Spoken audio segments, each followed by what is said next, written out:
Please enjoy this talk given at the Austin Center for Spiritual Living, where we live and teach the principles of science of mind and spirit.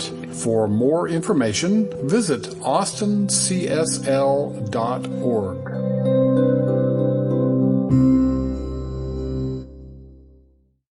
It's really great to see you. I say that every Sunday because it's true. Every Sunday.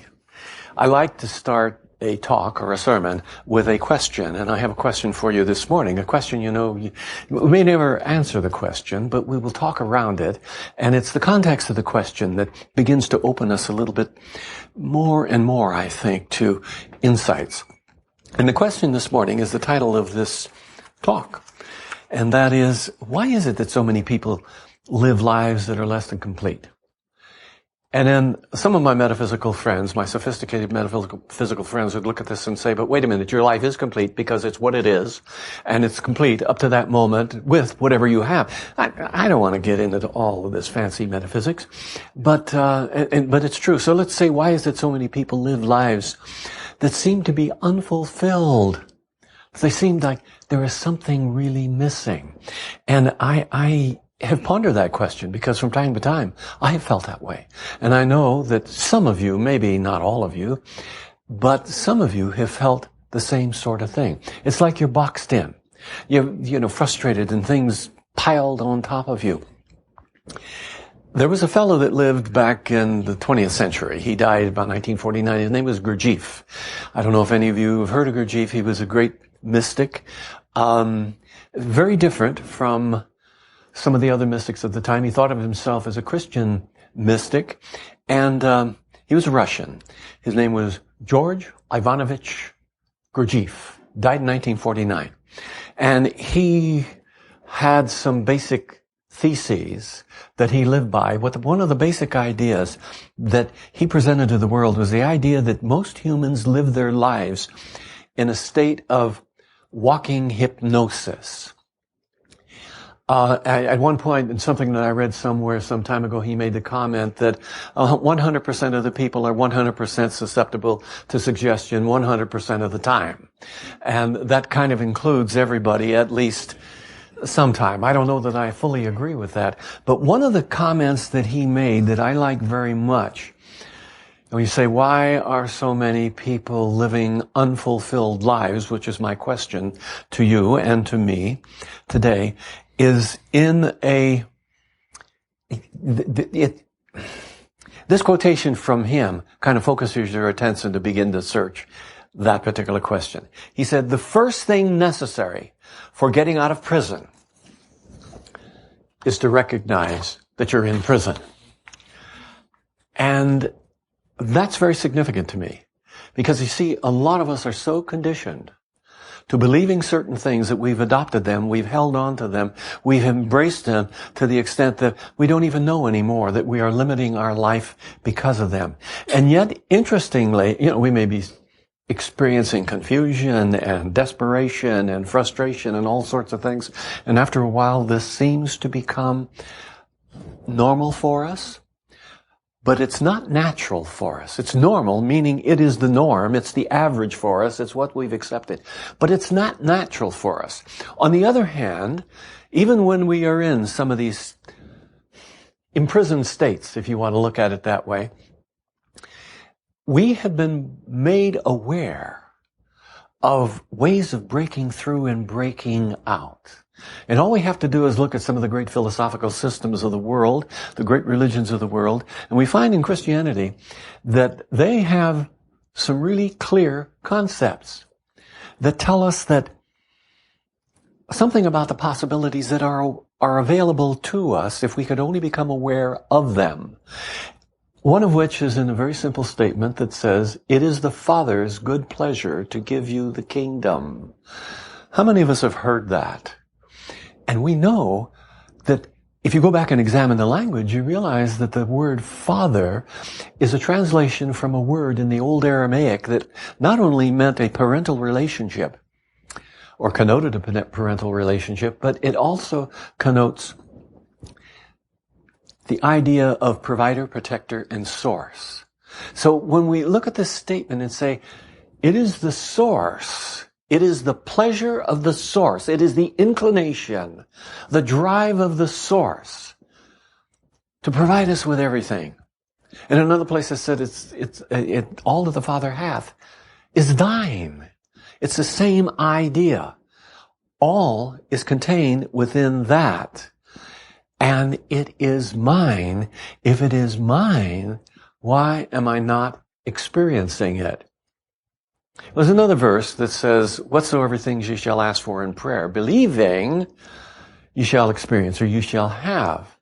You say, I believe and I believe and I believe, and I'm not having. Well, James now, boy, I'm really getting biblical today, New Testament biblical. James in his fourth epistle, letter, that's it. James in his fourth letter. He makes a comment that's very nice. He says, ye receive not because ye ask amiss. Wow.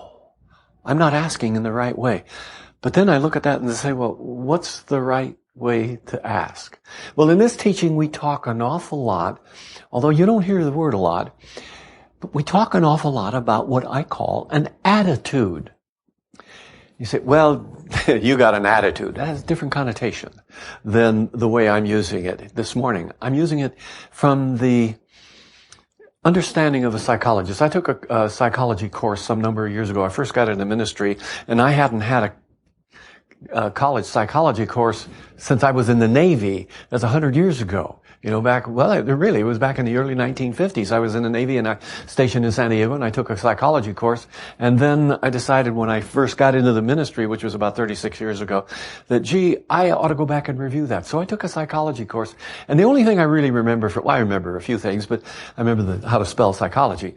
But the one thing that I do remember is we talked a lot about attitude.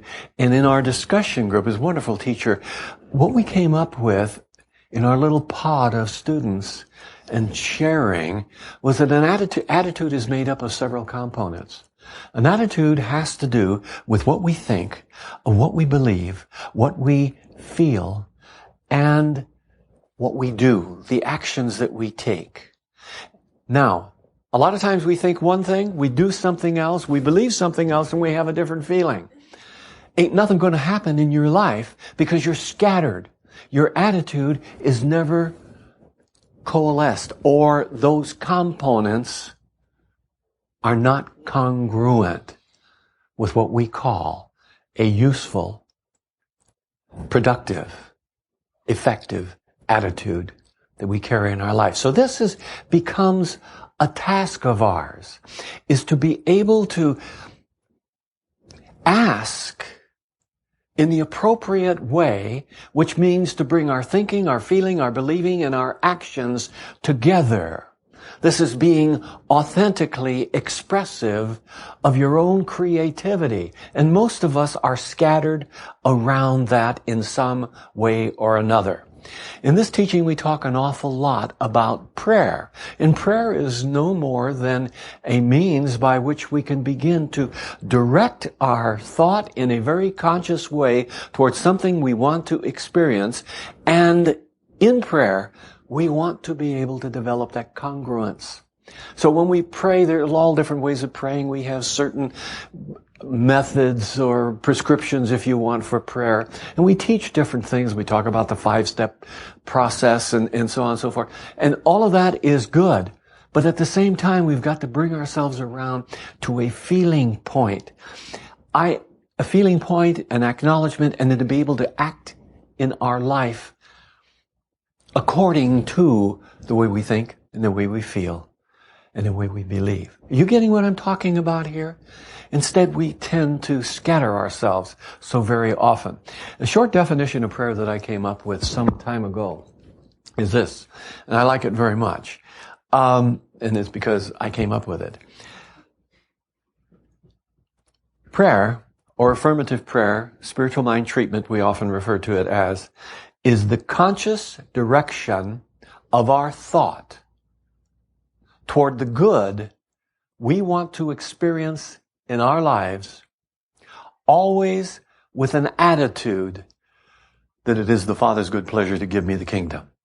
That is, always with that attitude that's the source has an inclination to want to express fully in and through our lives, is another way of putting that. You see, prayer, or this thing called spiritual mind treatment, is a declaration of what we want to experience.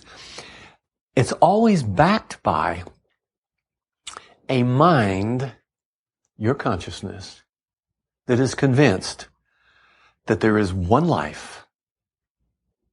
That life is God. That life is perfect. And that life is my life now. There is one life. That life is God. That life is perfect. That life is my life now. We embrace this by beginning to look at what our attitude is. What we think, what we feel, what we believe, what we do in our lives. How congruent are those ideas?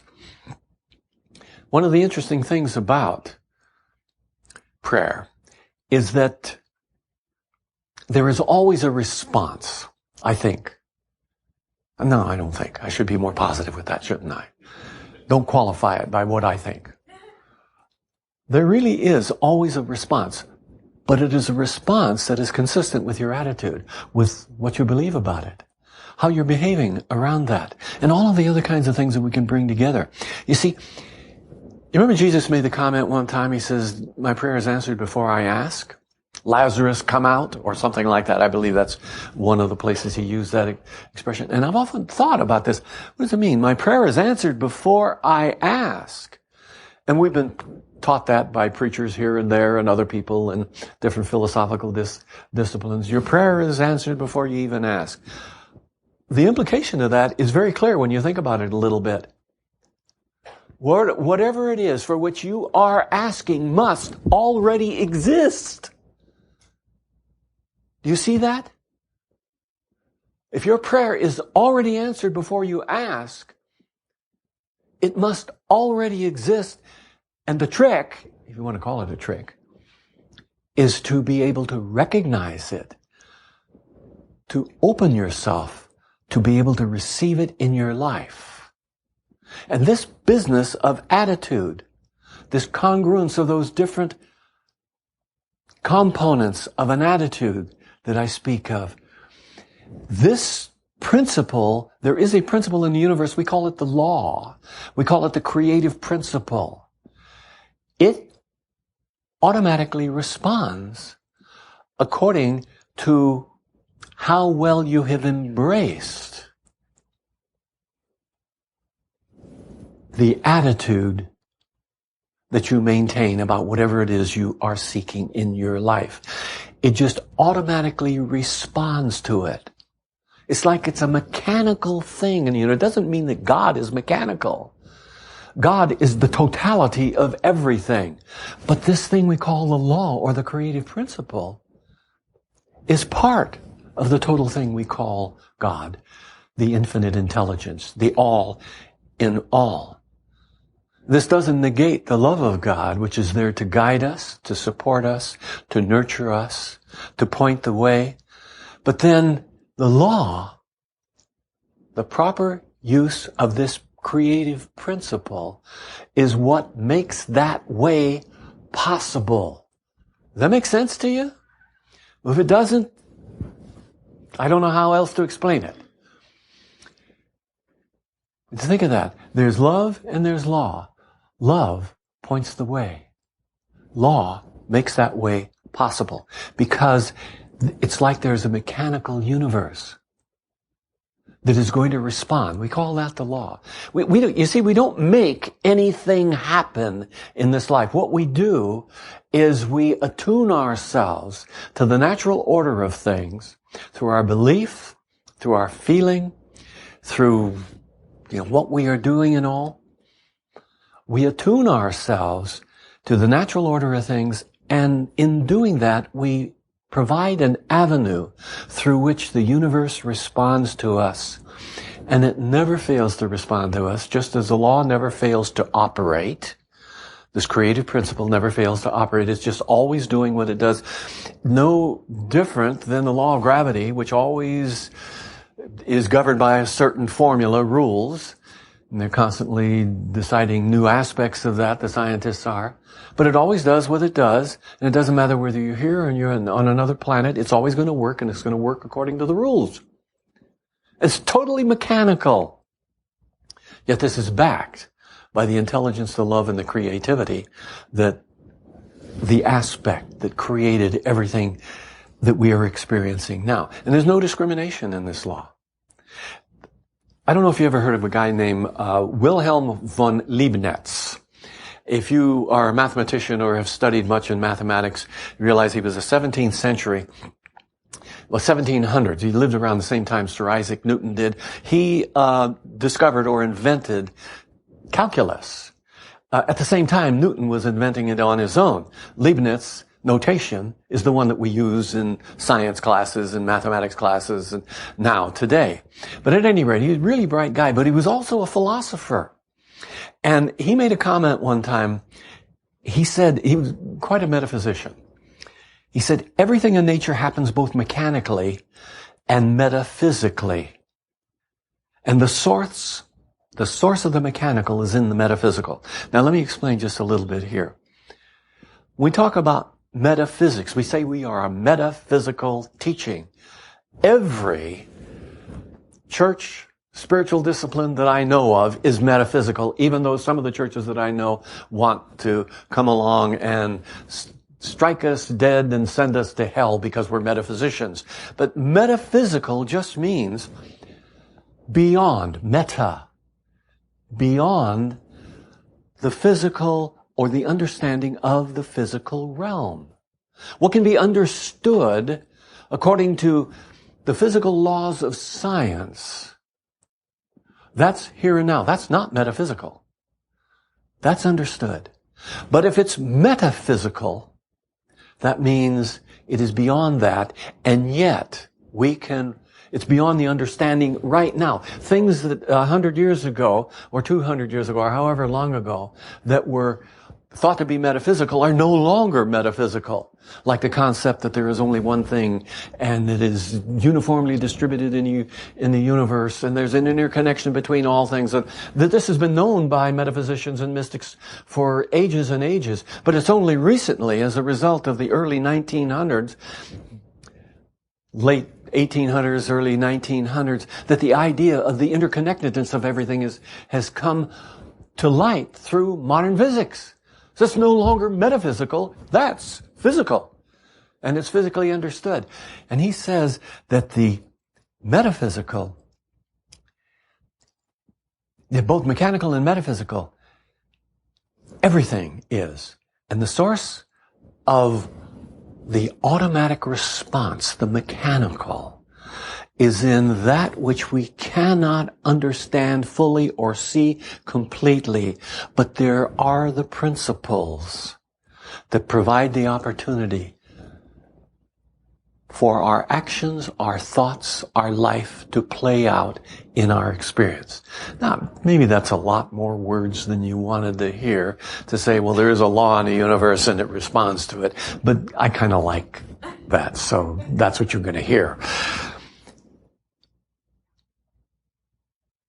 I think that when we talk about this business of prayer, and we recognize that it's a process of really convincing ourselves of the value or the truth, and we can do this by various means. You know, we learn the techniques of prayer, the steps of prayer. We learn about journaling. We learn about visualization. We learn about creative what you call it, the meditative contemplation and these various other kinds of things. We do affirmations like I was talking with the kids this morning. Very, very powerful to be able to speak the word, focus your attention on the word. We have all of these kinds of things, but they're all there for one particular reason, and that is to convince ourselves. Sometimes the very methods that we learn in some of the classes we take and the things that we hear in lectures can bog us down. They can create blockages because after a while we get so enmeshed with a particular method or a particular procedure, that we begin to think that that is what is magic. And if I don't do it exactly that way, then it's not going to happen. So I have to follow the rules. And that's, of course, when I walk out the door. Because I found so much in life that most of the rules are there for me to break. At the same time, I follow the rules in traffic so that I don't break me or somebody else. So but we have to stay awake. You see what I'm saying here? We use our intelligence in order to be able to see clearly the circumstances, the situations that we're dealing with. But some of the methods can become hang-ups, if you will. They can become stumbling blocks for us. And this is when I come back to Dr. Ernest Holmes, our founder. He made the comment that I just love. He says, it doesn't matter what method you use in doing your mental work, your work aimed at manifesting something in your life. He says what matters is conveying your mind to that point of inner conviction about whatever it is, whatever the good is that you want to experience. Isn't that wonderful? It's in a way aligning ourselves with the truth of what is, how life works. And one of the interesting things is, because when we're dealing with this creative principle that we call the law, as I said, it doesn't discriminate. And there's no large or small within it. I had a friend, he's gone now. It was a young man. He was just out of graduate school. I was just out of graduate school. We were on the staff at Los Alamos National Laboratory. This was a long time ago, back in the early 1960s. And he developed a brain tumor. And I was just beginning to get into these metaphysical ideas, and I got my Science of Mind textbook that I still have in 1962. And I came across, searching around things. We didn't have the internet at that time. But we used to go through the periodic literature of, what do they call it? In the libraries. And go through bookstores and so on. And I found this book that was written by a scientist named Clive Baxter. He was a legitimate scientist. And he had been working with potentiometers, that is measuring fine currents and fields and so forth of that sort. And something happened, and by accident he discovered that there was a plant in his laboratory where he was working with this, and he, on a whim, hooked up his potentiometer to the plant. One he grounded in the pot, the other one he hooked to a leaf, and poured some hot coffee on one of the leaves, and there was a big response to it, and this led him to begin to examine different effects. Now, that was a physical thing that he did. He started looking at the power of thought on these plants. As a result of that, he finally decided and wrote a book on the effect of prayer on plants. I was blown away by this. So I went to my friend who had this brain tumor. And I talked to him. His name was Paul. And I said, Paul, I think we can do something about this. Let's start praying and hama, all this. And then I told him about this book that I was reading, and he got angry with me. He turned red, and he yelled at me. He says, "Get off it, Richard. God has better things to do than to respond to somebody praying for plants." And I didn't know enough to refute that argument, but I really thought about it later. God doesn't care. You see? Now, that may sound harsh to you. God loves, totally. It's not that God doesn't care. It's that the mechanical aspect of the universe just responds totally impersonally. So, of course, I I went away and we didn't work with this anymore, and he did pass sometime after that. Your every thought is creative. So if we can always be affirming the good choice, the choices that are useful, that are valuable, that make a contribution, this principle cannot help but begin to act upon them accordingly, always recognizing that what you think, what you feel, what you believe, and how you act about it need to be congruent, or as close as you can possibly come, until finally you begin to get this sense. That's when you, sometimes you have that rising kind of an energy that all of a sudden there's an awareness that comes to you where you realize, my golly, I don't have a problem. It's right here, right now. Another thing popped into my mind. Things pop into my mind a lot when I'm talking like this.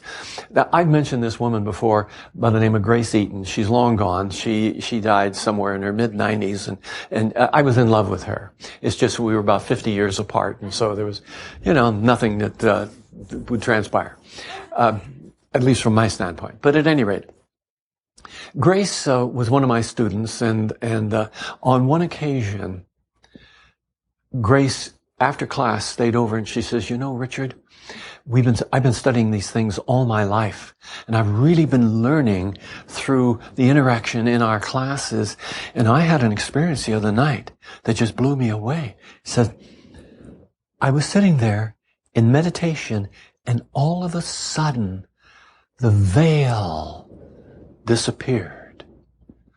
And everything we've come to learn in our human mind is really true. I saw that it was all there. The Father does indeed provide everything that we could possibly need, and it's there, and it's beautiful, and I have no fear at all in stepping through that veil. This is because there was a congruence of understanding that came into her mind that allowed her to open up and become receptive to the flow of true intuitive knowledge about what life is about. And when we have that, we can see through the veil that it is all there right now, right here. We redirect our thought. Paul makes the comment, be ye transformed by the renewing of your mind. That's pretty straightforward. But it puts a responsibility. As you can see, he doesn't tell you who is going to help you do this or how it's going to be done. You do it. You renew your mind. Recognizing always that this creative principle just does what it does. It doesn't send us anything. It doesn't make anything happen. It opens within us the passageway, if you will, by which whatever we really desire that is consistent with the natural order of things and the highest good of others can flow into our experience. And it's a matter of the attitude that you bring to the prayers that you do. It's in the way that we identify ourselves with the totality of life. Let's have a short closing prayer, shall we? So as we settle down and quiet ourselves, we're reminded that there is one life. That life is God. That life is perfect. And that life is my life now. Silently tell yourself that. There is one life. That life is God. That life is perfect. That life is my life now. That life is the life of harmony, of balance, of joy, of love, of goodness, of intelligence, of creativity,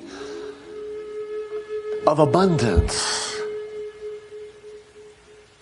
And that life is my life now. My every need is met on time, perfectly. I relax, I open myself. I allow my thought, my feelings, my belief, and my activity to merge into one identity. I am authentically who I am, expressing the spiritual truth of what I am. And in this realization, I know that harmony and balance, that health, that joy, that healing occurs, and it occurs right now.